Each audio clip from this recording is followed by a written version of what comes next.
শিক্ষা মন্ত্রণালয় থেকে সর্বশেষ অনেক আগেই তারা জানিয়ে দিয়েছে যে কিভাবে তারা বন্ধ দিবে, এবং এই 2025-এর এই বন্ধের তালিকা থেকে আমি জানিয়ে দিচ্ছি, একদম সরাসরি দেখিয়ে দিচ্ছি কতদিন বন্ধ দেওয়া হবে। শিক্ষার্থী এবং অভিভাবক অবশ্যই ভিডিওটা শেয়ার করে দিবেন, অন্যদের জানার সুযোগ করে দিবেন, যাতে করে তারাও জানতে পারে যে শিক্ষা প্রতিষ্ঠান কতদিন বন্ধ রাখা হচ্ছে। আর বর্তমানে তীব্র গরম, এই গরমের কারণে স্কুল কলেজ বন্ধ দিবে কিনা এটা নিয়ে একটা সম্ভাবনা রয়েছে।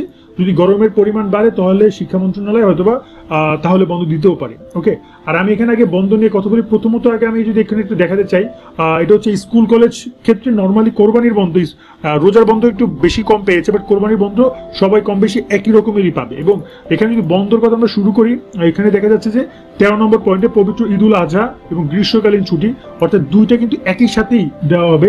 এবং পবিত্র ঈদ উল আজহা 6-7 তারিখে হবে, 7 জুন হিসেব করে দেওয়া হয়েছে যে 1 জুন থেকে বন্ধ শুরু হবে এবং শেষ হবে 19 জুন পর্যন্ত।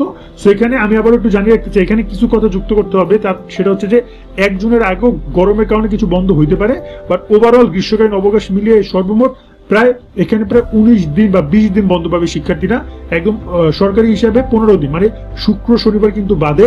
তবে এখানে স্কুল কলেজ খোলা থাকতে পারে যদি এখানে এর মাঝখানে যদি বন্ধের বিষয়টা আরো বাড়ে এবং ঈদের বন্ধের বিষয়টা বাড়ে, ঈদের সময় মেবি শুক্র শনিবার এখানে বন্ধের বিষয় রয়েছে, শনিবারে বন্ধের বিষয় রয়েছে, সেটা নিয়ে প্রজ্ঞাপন জারি করবে, তখন হয়তো বোঝা যাবে। বাট নর্মালি 1 তারিখ থেকে 19 তারিখ পর্যন্ত এই বন্ধ পাবে শিক্ষার্থী এবং হচ্ছে যে শিক্ষকরা, 1 জুন থেকে 19 জুন পর্যন্ত। এবং এর মাঝখানে যে কটা শুক্র মেবি 2টা শুক্র শনি পড়ছে সেগুলো তারা বন্ধ পাচ্ছে। টোটাল 15 দিন মিলে টোটাল 20 দিন শিক্ষার্থীরা বন্ধ পাবে। এবং যদি বলা যায় যে বৃহস্পতিবার বন্ধ থাকলেও পরবর্তীতে খুলবে গিয়ে 20 তারিখ খুলবে না, কারণ 20 তারিখ শুক্রবার খুলবে, শনিবার খুলবে না, 21 তারিখ খুলবে না, 22 তারিখ খুলবে। ওকে, 1 তারিখ থেকে একদম 22 তারিখ পর্যন্ত।